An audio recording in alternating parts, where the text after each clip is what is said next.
We're back with the ReIgnition series, which is aimed at getting you past that first step of getting back in the practice room with new ideas and giving different perspectives on classic warm-up and technique building exercises.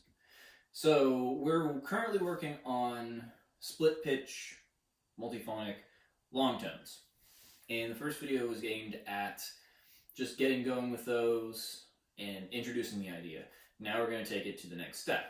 And that next step is bringing the upper note in tune. So there are three main ways we're going to do that. And what you do kind of depends on what you're already doing to create the multiphonic and where it is on the clarinet.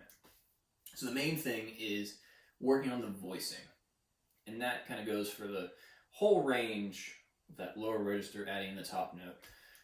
You want to be getting better control of your voicing. If you're having trouble keeping it as a multiphonic or keeping the top note consistent or anything else, the first step is work on the voicing. Second one is engage your upper lip. And this one, once you kind of get out of the bottom area, that's where this one will help a little bit more, where the top note starts to get a little flat. You want to engage that upper lip. And I think of it as pushing it down or making it into a beak, if you can imagine that.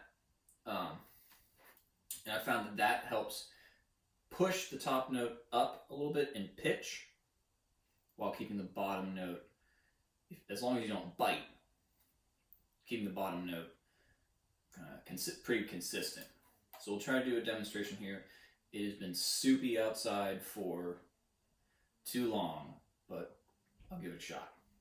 So apologies if it doesn't really help. So here we go. We're going to give an example of engaging the upper lip, starting in the middle register, like around maybe B flat, B natural, and through the next couple notes with the left hand.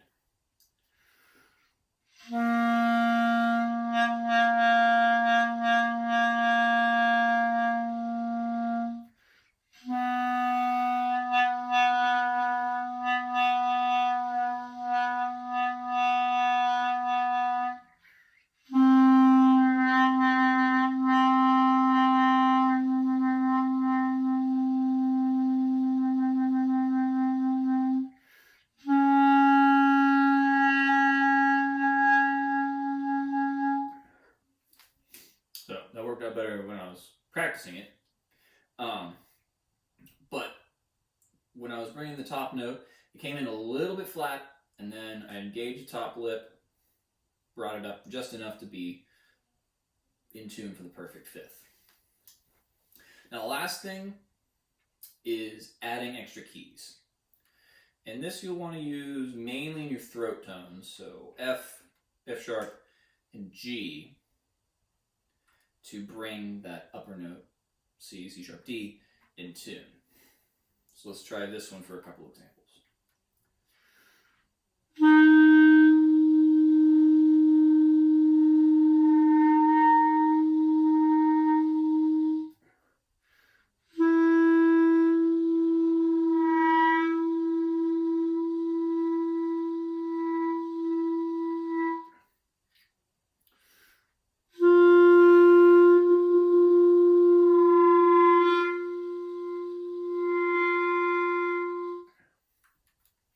So, started the note, brought in the upper note, wasn't in tune.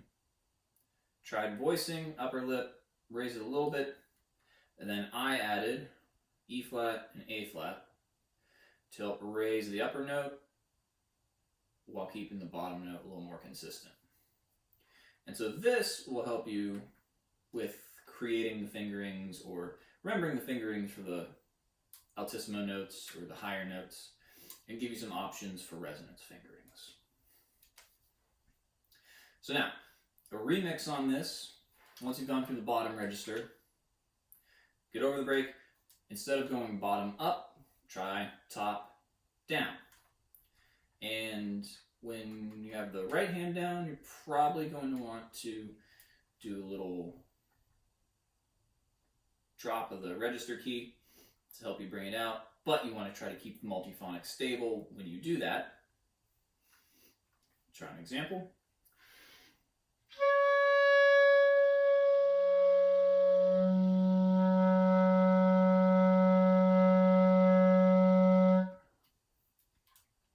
Since it'll be really tough to get the kind of the ghost note with the register key down below it.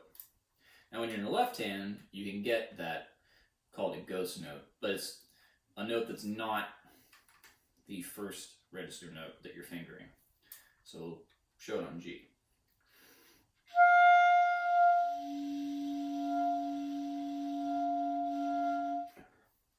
So if you're getting the true first register note, it would be C to G, which that bottom note was not a C, it was an E. Well, a flat E. But that's the ghost note that I'm referring to.